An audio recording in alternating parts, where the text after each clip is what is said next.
So if you weigh, say, 150 pounds, roughly 90 pounds of you is just water. Right. Yeah. And, I mean, we all hear that 60% statistic in, like, third-grade science class, Oh, right? absolutely. It's everywhere. Yeah, maybe we see it on a poster in a doctor's office, and then, Yeah. yeah, we just spend the rest of our adult lives completely ignoring it. We really do. We treat water like the windshield wiper fluid in our car. That is a great analogy. Right. It's nice to have you top it off when the windshield gets dirty or, you feel a little parched. Yeah, But you don't genuinely believe it's essential to the engine itself. exactly. You figure the engine runs on, well, food, sleep, and caffeine. Tons of caffeine. Yeah. But when you actually dig into human biology, particularly the research and protocols popularized by human biologists like Gary Brecka on platforms like The Ultimate Human, you realize we have this entirely backward. Completely backward, yeah. Water isn't the wiper fluid. It is the oil that keeps the gears of your brain from, violently grinding to a halt. It really is. It's the ultimate hidden variable in human performance. So we are asking the very simple question today for everyone listening. Are you actually hydrated, or is your brain just barely surviving? That's the perfect question to ask, because the paradigm shift we need to make right out of the gate is moving away from this idea that water is strictly a physical health maintenance requirement. Like just something you need because you sweat. Exactly. Or, to keep your kidneys functioning. I mean, those things are true, obviously. Yeah, sure. But fundamentally, hydration is an issue of mental clarity. It's brain performance. Okay. That 60% water composition is the absolute active medium for nearly every bodily function. Right. But when you isolate what that means for your cognitive output, the stakes become incredibly high. And that is exactly our mission for this deep dive. We are going to unpack the mechanics of why your brain needs water just to formulate a single thought. Yeah, just to think. We need to explore how dehydration acts as a literal physical stressor on your nervous system, how it triggers chemical alarms. Which is fascinating. And most importantly, we're going to break down the specific actionable protocols you can use to optimize your hydration for peak mental performance. Because it's not just about drinking a glass of tap water. Right. Because I have to admit, after looking at the physiological reality of what happens inside the skull when water levels drop, I realized how terribly I treat my own baseline hydration. It's a very common realization, honestly. To understand the optimization, we first have to understand the micro-level crisis. Okay, lay it on me. We need to look at the physical reality of a dehydrated brain.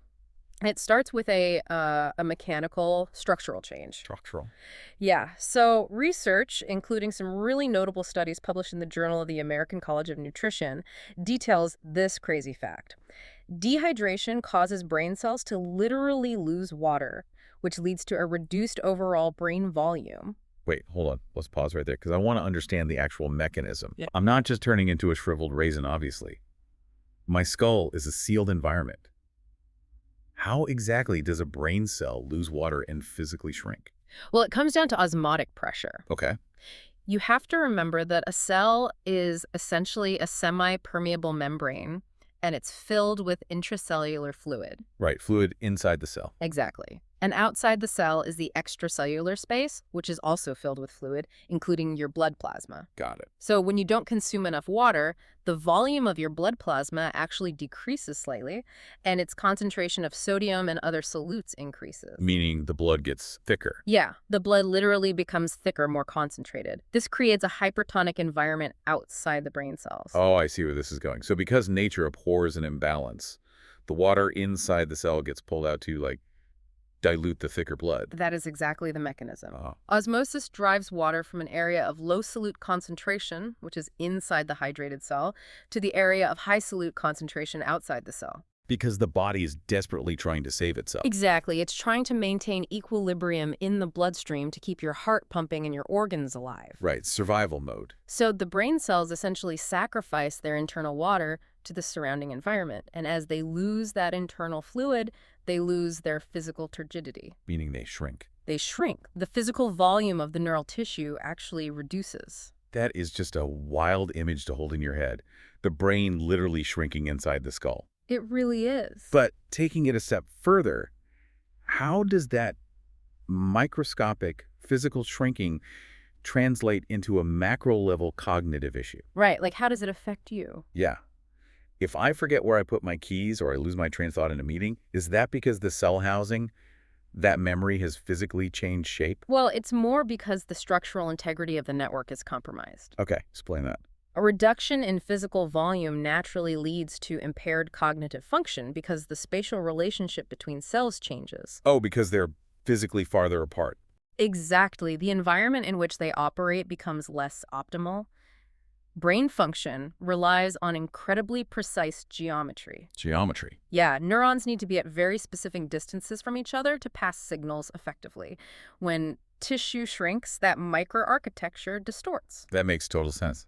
The research clearly links this reduction in volume to direct impairments in executive function, motor coordination, and, attention. You are literally working with a diminished physical asset. And it's not just the structure, it's the communication, right? We talk about neural activity, neurons firing, sending messages. Right. Those signals are electrical and chemical. Do those signals rely on water to actually travel? Entirely. They absolutely do. Really? Yeah, neurons communicate across a microscopic gap called a synaptic cleft. Okay. They release neurotransmitters, chemical messengers that have to float across that gap to bind to the next neuron. Right, the classic synapse firing. Exactly. But that gap is not empty air. It is a fluid matrix. It is predominantly water, so when you are dehydrated, that fluid matrix becomes less viscous, less optimal. The chemical signals just don't traverse the gap as efficiently. Wait, so when I'm feeling that mid-afternoon, brain fog, it's not just that I'm tired from staring at a spreadsheet. No, not at all. The actual speed limit on the neural pathways has dropped because the medium carrying the traffic is depleted. That's the practical outcome, yes. It directly hampers your ability to process information quickly and accurately. That is terrifying. And it's not just the chemicals. Action potentials, the electrical impulses that travel down the neuron before releasing those chemicals, also rely on a perfectly balanced aqueous environment to propagate. So the electricity is struggling too. Right. When the environment is compromised, the signals take longer to reach their destination or they don't arrive with the necessary strength. Wow. You experience this as a delay in your thinking or a struggle to pull up a specific word or just a general feeling of sluggishness when trying to solve a complex problem. This brings us to a part of the underlying biology that totally reframed my understanding of stress. Oh, the chemical side. Yeah, we've covered the physical shrinking and the slowed communication, but then there is the chemical stress response. Right. There is a fascinating study from the journal Physiology and Behavior showing that dehydration actively elevates cortisol levels. Yes. Cortisol is the body's primary stress hormone. It's part of the neuroendocrine cascade that prepares your body for a fight-or-flight survival situation. Right. It is managed by the HPA axis, the hypothalamic pituitary adrenal axis. Now, normally we associate cortisol with external stressors. Yeah, psychological stress. Exactly. An overflowing email inbox, a looming deadline, a near miss in traffic. We think of stress as an emotional phenomenon. We do. But you're saying the body detects a lack of water as an acute survival threat, triggering the exact same chemical cascade as if I were being chased by a predator. To your nervous system, there is no difference whatsoever. That is insane. We can look at how the hypothalamus detects this. Yeah. We mentioned earlier that dehydration causes your blood to become more concentrated, right? Yeah, the thicker blood. Well, you have specialized cells in your hypothalamus called osmoreceptors. Okay. Their entire job is to constantly monitor the osmolality, the thickness of your blood. When those osmoreceptors detect that the blood is getting too concentrated, they sound the alarm. They realize the water reserves are dropping, so they initiate a physiological panic. Exactly. They trigger the HPA axis. The hypothalamus signals the pituitary gland, which signals the adrenal glands to dump cortisol into the bloodstream. Wow. And this raises an incredibly important point about how our biology interprets our modern habits. What do you mean? Your conscious, logical mind might know that there is a water cooler down the hall or a tap in the kitchen. Sure. But your subconscious biological systems, which were running on ancient evolutionary hardware, do not know that. No. When the body detects a drop in hydration, it doesn't know if you were stranded in a desert or just ignoring your thirst while typing a report. The response is the exact same physiological panic. If my body is in a state of biological panic, just dumping cortisol into my system, how does that specifically impact my ability to think? Well, Because sometimes, a little bit of stress makes me hyper-focused. that's true. A tiny, acute spike of cortisol can sharpen immediate, narrow focus for short-term survival. Right. But elevated levels from ongoing dehydration, even mild chronic dehydration, actively impair higher-order cognitive How functions. so? The hippocampus, which is the brain region deeply involved in memory formation and learning, is highly sensitive to cortisol. Okay. When cortisol levels stay elevated, the brain shifts its metabolic resources away from deep thinking, creativity, and memory consolidation and pushes them toward immediate survival So you mechanisms. can't write a brilliant strategic plan or compose a symphony if the fire alarm in the building is blaring and the sprinkler system is going off. That captures it perfectly. Your brain is essentially screaming that it is in danger, prioritizing immediate physiological defense over intellectual output. Okay, let's look at the final piece of this micro-level crisis. Yeah. The electrolyte imbalance. This is a big one. We keep talking about water, but anyone who has ever looked at a sports drink commercial knows the word electrolytes. Oh, yeah. Gatorade, Powerade, all of it. Right. The biological data makes it clear that proper hydration isn't just about the sheer volume of liquid you consume. It's about maintaining a delicate balance of these specific minerals. We really need to define what an electrolyte is because it gets treated like a marketing buzzword. It really does. What actually are they? The electrolytes are minerals, specifically sodium, potassium, magnesium, calcium chloride, that carry an electrical charge when dissolved in a fluid. Okay, so think of your brain like a car battery. I like that. You can fill a battery to the absolute brim with distilled water, but if you don't have the battery acid, the conductive materials, it holds zero charge. The water is just the medium. The electrolytes are the spark. That is a much more accurate mechanistic analogy. To go back to the cellular level, neurons have something called the sodium-potassium pump. Okay, sounds technical. It's basically a... Right. The hypertonic blood shrinking the brain tissue, the degraded fluid matrix slowing down synaptic transmission, the osmoreceptors triggering a cortisol panic, and the depleted battery charge from a lack of electrolytes. That's the summary, yes. Let's transition from that microscopic cellular reality to the macro-level impact. Yeah. How does this actually manifest in our day-to-day lives? Yeah, let's look at the behavior. Because a concept published in the British Journal of Nutrition completely shifts how we need to view this problem. They talk about the tipping point of mild dehydration. This is perhaps the most crucial takeaway for anyone listening who thinks they're doing, just fine with their water intake. Right, the people who are like, I'm not thirsty, I'm fine. Exactly. When we hear the word dehydration, our cultural reference point is extreme. We picture someone crawling through a desert, parched, lips cracked, hallucinating. Like a survival movie. But the British Journal of Nutrition study emphasizes that it doesn't take clinical severe dehydration to cause significant cognitive problems. So what constitutes mild dehydration in this context? Mild dehydration is typically defined as a loss of just 1% to 2% of your body weight in fluid. That's it, 1 to 2%. That's it. For a 150-pound person, that's losing a mere 1.5 to 3 pounds of water. Wow. You can lose that simply through normal respiration and minor perspiration over the course of a busy morning if you aren't drinking anything. Just breathing and existing. Just existing. It is the kind of dehydration you experience simply by forgetting a water bottle for a few hours. Yet the research shows that even this 1 to 2% threshold is enough to demonstrably impair cognitive performance, psychomotor skills, and mood. So we aren't talking about extreme survival situations here. Not at all. We're talking about the invisible baseline reality for probably millions of people every single day. Absolutely. They are operating at a cognitive deficit and have no idea why. Yeah, they just think they're tired. If mild dehydration is this silent productivity killer, what is the inverse? What happens when the brain actually receives the hydration, the nutrients, and the optimal cerebral blood flow it needs to thrive? Moving out of that state of mild dehydration initiates a systemic cascade of benefits. The first and most immediate change is improved focus and concentration. Okay. When the brain has the proper fluid matrix and optimal blood viscosity, oxygen and glucose are delivered much more efficiently to the prefrontal cortex. Which is the thinking part of the brain. Exactly. You can maintain attention on a single task without that drifting lethargic feeling. It also significantly supports memory retention and recall, right? Yeah. We talked about the hippocampus being sensitive to cortisol. Right, the stress hormone. If you hydrate and turn off that cortisol alarm, the hippocampus can go back to doing its actual job. That's precisely it. Memory consolidation, which is moving information from short-term to long-term storage, requires a tremendous amount of cellular energy and precise neural communication. When you remove the physiological stress of dehydration, the brain can execute that filing work effectively.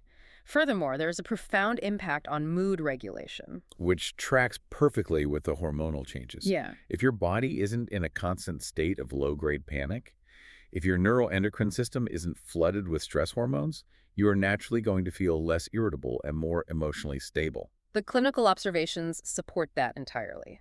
Adequate fluid intake reduces the likelihood of mood swings, tension, and, fatigue. That makes total sense. And all of this culminates in a massive increase in overall productivity. You have better focus, stronger memory recall, and a stable, positive mood. It results in a higher output of quality work with significantly less perceived effort. I think it's vital to break down how this plays out across different populations because the consequences of that 1% to 2% drop manifest differently depending on your stage of life and your daily environment. Yes, context matters a lot here. Let's look at children and adolescents first. There's compelling research from the University of Illinois that looks specifically at how hydration affects a child's cognitive function, targeting attention span and memory. When you think about the environment of a typical school day, it is incredibly demanding. Oh, for sure. It requires continuous focus, rapid learning, emotional regulation, and social navigation. Children also have a higher surface area to body mass ratio than adults and different metabolic rates. Meaning their water turnover is relatively high. Yeah, They lose water faster, basically. they do. And the University of Illinois data suggests that when a child crosses that threshold into mild dehydration, their executive function and attention span physically degrade. Yeah. They might appear hyperactive or, conversely, lethargic and checked out. Oh, that's interesting. Yeah, often this is misinterpreted as a behavioral issue or an inherent attention deficit, when the baseline reality is that their brains literally lack the aqueous resources required to sustain focus. So they might just need a glass of water, not a disciplinary action. Exactly. Encouraging regular, structured water intake during school hours is not just a comfort measure, it is a critical neurological intervention for their learning capacity. If that's the case for a developing brain, what happens at the other end of the spectrum? The research highlights a uniquely dangerous biological shift that occurs in the elderly. Older adults are at a significantly higher risk of chronic dehydration due to a phenomenon called blunted interoception. Blunted interoception. Yes, specifically a diminished natural sense of thirst.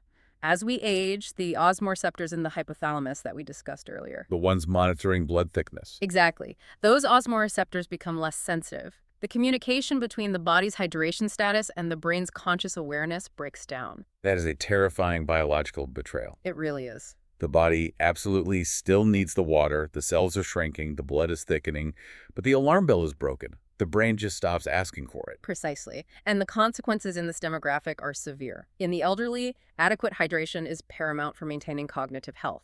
Right. A lack of water can lead to acute confusion, delirium, and can accelerate cognitive decline. What is deeply concerning is how often symptoms of severe chronic dehydration in an older adult are misdiagnosed. Wait, misdiagnosed as what? Dementia or Alzheimer's? Yes, exactly. A family might perceive sudden cognitive slippage, memory failure, and deep confusion as the onset of a permanent neurodegenerative condition. Oh my gosh. Now, while dementia is obviously a complex pathology, in some cases, these sudden cognitive slides are drastically exacerbated or even primarily caused by uncorrected dehydration. That is incredible. Rehydrating the patient can sometimes lead to a startling recovery of cognitive function. It highlights just how dependent the aging brain is on fluid balance. That is incredibly profound. Let's pivot to athletes. Now, obviously, athletes sweat, so they drink water. But the science points to a layer of performance that goes way beyond just muscle endurance and physical fatigue. Right. We are very good at recognizing peripheral fatigue. Like the muscles burning. Yeah, muscles burning, lungs heaving, the sheer physical exhaustion from a lack of water and glycogen. But what is often overlooked is central nervous system fatigue. Okay, what does that look like? Dehydration severely impairs the cognitive functions necessary for strategic thinking, proprioception, and complex coordination. Which means you could have all the physical stamina in the world, your muscles might be perfectly conditioned, but if your blood is hypertonic and your neural signals are lagging, your performance will collapse. Absolutely. You aren't going to see the open pass on the basketball court. You're going to misjudge the trajectory of a tennis ball by a fraction of a second. Yeah. The mental game is entirely reliant on the physiological medium of water. Think about the computational load of an athlete in motion. They are making thousands of microcalculations a second. Right, spatial awareness. Spatial awareness, predictive modeling of their opponent's movements, micro-adjustments for balance, dynamic timing. All of that requires incredibly fast, perfectly synchronized neural communication. If they lose 2% of their body water, the signal degrades, the coordination falters, and reaction times plummet. And finally, we have the demographic that probably covers the vast majority of people listening right now. Office workers, or anyone in a sedentary, screen-heavy job. Yes, the desk workers. The research points out that sitting at a desk in a climate-controlled room can completely mask the onset of dehydration. It's an environment practically designed to suppress our awareness of our physical state. Really? Because you aren't sweating profusely or exerting yourself physically, the assumption is that your water loss is minimal. But several factors are at play. Yeah. First, modern HVAC systems constantly cycle dry air, increasing insensible water loss through respiration. You are literally breathing out your hydration. Oh, wow. I never thought about the air conditioning literally drying me out. It does, and you combine that physical environment with the intense cognitive load of the work itself. Right, staring at screens, rapid context switching between emails and tasks, complex decision-making. Exactly. This intense cognitive exertion is metabolically taxing. The brain consumes about 20% of the body's energy, and driving that metabolic engine requires optimal blood flow and fluid dynamics. So even if you're just sitting still, your brain is sweating. Basically, yes. The resulting dehydration, even if it happens slowly over 8 hours, leads to unexplainable fatigue and a severe loss of concentration. You hit that 3 p.m. wall, your eyes are heavy, your brain feels like it's full of cotton, and you assume you need a massive cup of coffee to force yourself through the rest of the day. Which is the wrong move. When in reality, the structural integrity of your brain cells is compromised, your blood is thick, and your system is crying out for fluid. Which brings us to the most practical, actionable part of this analysis. We have established the mechanics of the micro-level crisis, the shrinking cells and cortisol spikes. Yes. We've seen the macro-level impacts across different demographics. Now we need an optimization protocol. Let's fix it. We have to systemically fix this beyond just telling ourselves the generic advice to drink when you are thirsty. Because as we've seen, thirst is a deeply flawed mechanism in the modern world. Let's establish the baseline first. Okay. The general physiological goal is aiming for roughly 2 liters, or about 8 glasses of water a day, though that scales up depending on your activity level, muscle mass, and climate. Right, that's the standard baseline. But there is a fascinating concept regarding our internal alarm system. We discussed how the elderly have a biologically blunted sense of thirst. But the research suggests that many younger, perfectly healthy adults have functionally lost the satiation response too. They really have. They have muted their biological drive to drink.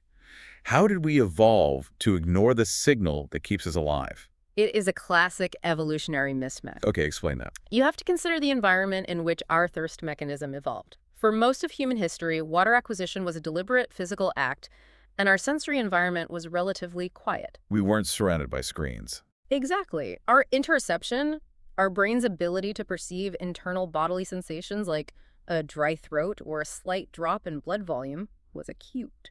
Today, our cognitive bandwidth is entirely consumed by highly stimulating artificial environments. We are constantly processing a barrage of external stimuli. Notifications, complex social dynamics, stressful schedules, nonstop digital entertainment. And because of that, the signal from the hypothalamus is still being sent. The body is saying, I need water. Right. But the conscious mind is simply too noisy, too distracted by high dopamine inputs to receive and act on that subtle biological cue. We have effectively overridden our own survival alarms through sheer sensory overload. We are so distracted by our phones that we forget to maintain the fluid matrix of our brains. That is so dark. It is, but it's true. So if our internal hardware is being drowned out by the modern environment, we have to rely on behavioral and high-tech hacks to force the issue. We have to externalize the alarm. Let's look at the specific toolkit suggested by human biologists like Gary Brecka.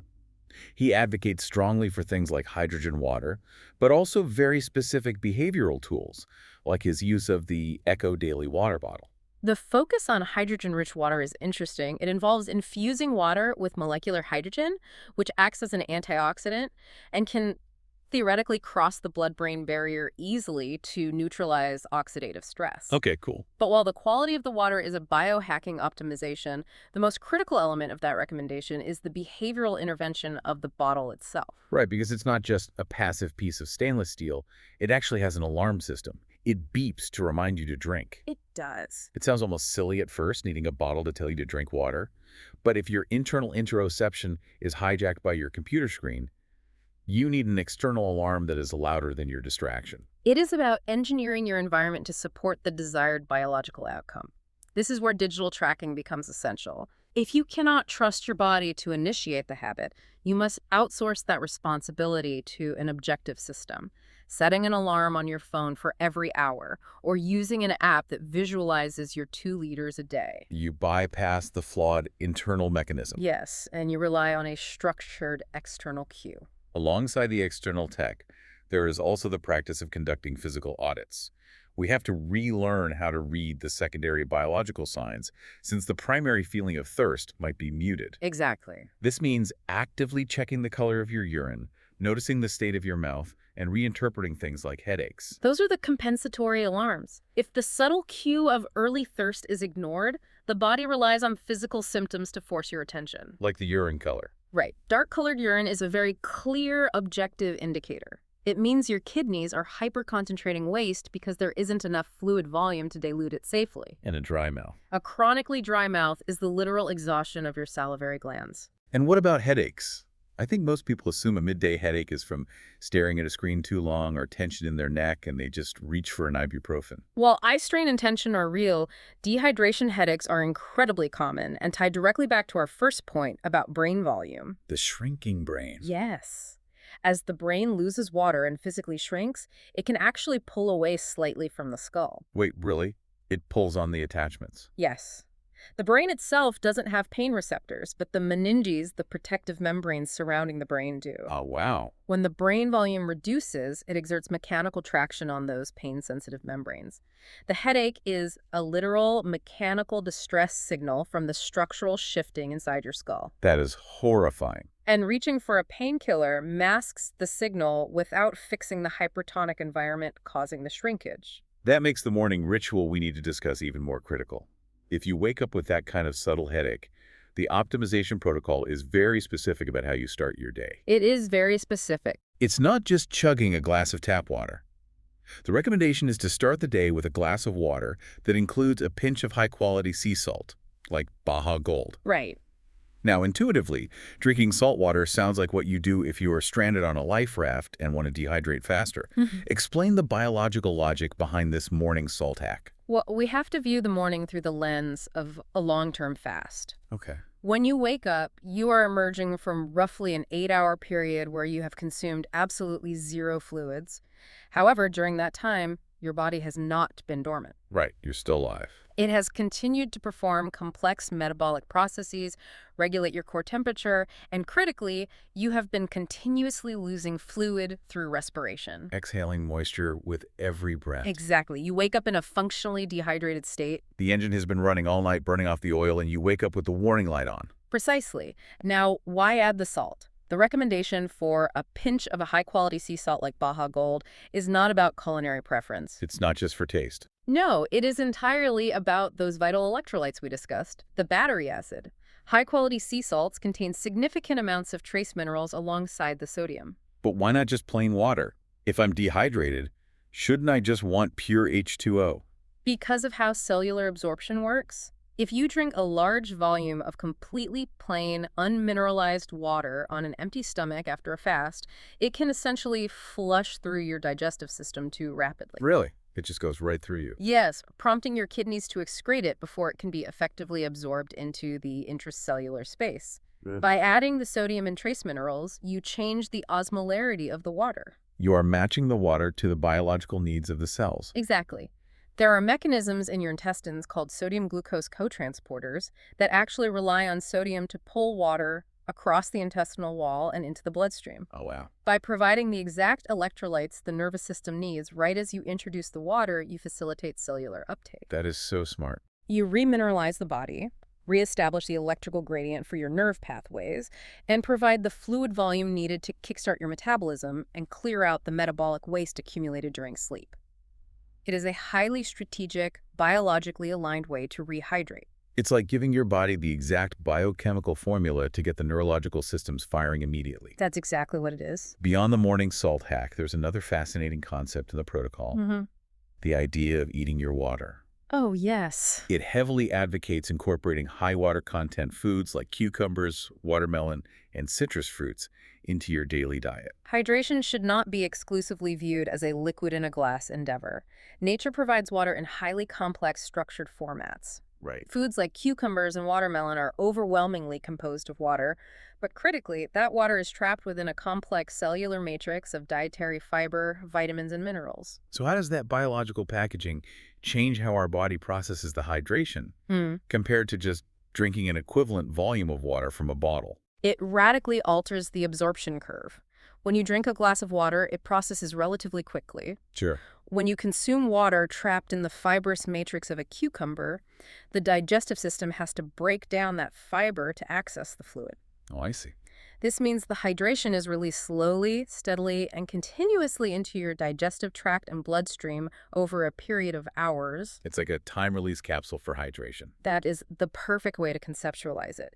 It provides a sustained hydration effect, smoothing out the peaks and valleys of your fluid balance, while simultaneously delivering cofactors like potassium and magnesium that further aid in intracellular absorption. That's amazing. It is an incredibly effective, low-effort way to elevate your overall hydration baseline throughout the day. Okay, so we know the inputs: filtered water, trace mineral salts, time-released hydration from cucumbers and watermelon. Right.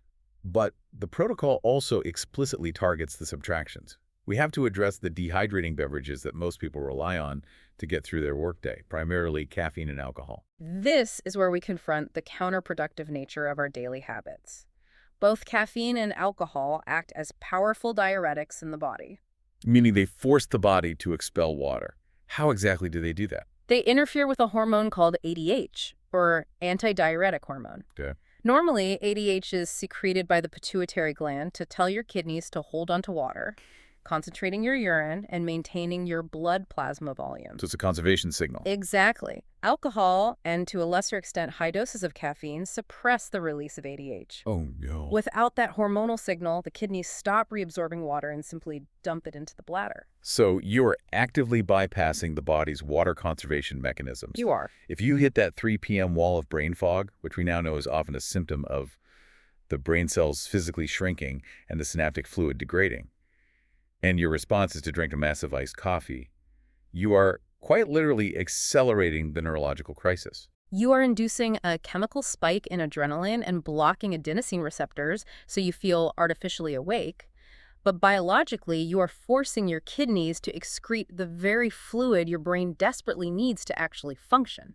You are robbing Peter to pay Paul. The underlying structural problem, the hypertonic blood and dehydrated tissue worsens, meaning the inevitable cognitive crash will be substantially more severe. That makes a lot of sense. Breaking that cycle, perhaps by replacing the second cup of coffee with mineralized water, is essential for sustained mental clarity. We've covered the cellular mechanisms, the daily behavioral habits, the tech alarms, the morning salt biochemistry, and the dietary adjustments. Yes, quite a list. But this deep dive takes our relationship with water to an entirely different extreme frontier. I want to transition from the science of putting water into the body to the profound neurological effects of putting the body into water. Ah, yes. Looking at the protocols discussed in the Ultimate Human community and similar optimization circles, we have to look at the radical biointervention of cold water immersion. A cold plunge. Specifically, things like the 3-day cold plunge challenge. The protocol involves submerging the body in uncomfortably cold water, often below 50 degrees Fahrenheit, for up to 3 minutes at a time. If drinking mineralized water is giving your brain a systemic tune-up, jumping into a freezing tank of water sounds like hitting the central nervous system's factory reset button. It really does. What is the actual physiological mechanism happening when we shock the system like this? It leverages the sheer thermal conductivity of water to force a massive acute physiological adaptation. When you immerse your body in cold water, you trigger an extreme survival reflex. The shock response. Yes. The blood vessels in your extremities constrict violently, vasoconstriction driving blood to your core to protect your vital organs and maintain your core temperature. You are rapidly altering your entire circulatory dynamic. Yes, and this sudden, massive shift in blood pressure and thermal shock causes an immediate flood of neurotransmitters. The sympathetic nervous system engages, releasing massive amounts of norepinephrine, which is crucial for vigilance and focus, alongside a sustained, significant release of dopamine, the molecule of drive and motivation. It's essentially a manufactured, highly controlled flood of the exact chemicals required for intense alertness and mood elevation. It completely alters your neurochemistry in a matter of minutes. The protocol uses the density and temperature of the water to clear out physiological sluggishness, reset the autonomic nervous system, and create a sustained state of mental clarity that can last for hours. Wow. It highlights how comprehensively our physical interaction with water, whether absorbing it into our cells or using it to shock our thermal receptors, dictates our baseline cognitive state. It is genuinely staggering to step back and look at the versatility of this one fundamental molecule. We have to deliberately drink it to prevent the physical tissue of our brain from shrinking and pulling on our skull. Exactly. We have to meticulously add trace minerals to it to ensure the sodium-potassium pumps can maintain the electrical charge of our neural pathways. Yes. We have to eat it trapped in plant fibers for sustained release. And we can freeze it and submerge ourselves in it to biologically force a flood of dopamine and norepinephrine. It is the absolute foundational substrate of human optimization. Without mastering your relationship with water, every other biohack, supplement, or productivity system is built on a collapsing foundation. So to bring all of this together, we started this exploration by looking at the microscopic crisis inside the skull. We detailed the mechanics of osmosis, how hypertonic blood literally pulls water out of your brain cells, reducing their physical volume, distorting their structural integrity, and degrading the fluid matrix required for neurotransmitters to jump the synaptic cleft. And then we examined how that cellular distress triggers the osmoreceptors in the hypothalamus, sounding a biological alarm that floods your system with cortisol, shifting your brain out of executive function and memory consolidation, and into a state of primitive survival panic. We also broke down why water alone isn't enough, explaining how missing electrolytes act like a brained battery, preventing electrical signals from propagating along the nerve pathways.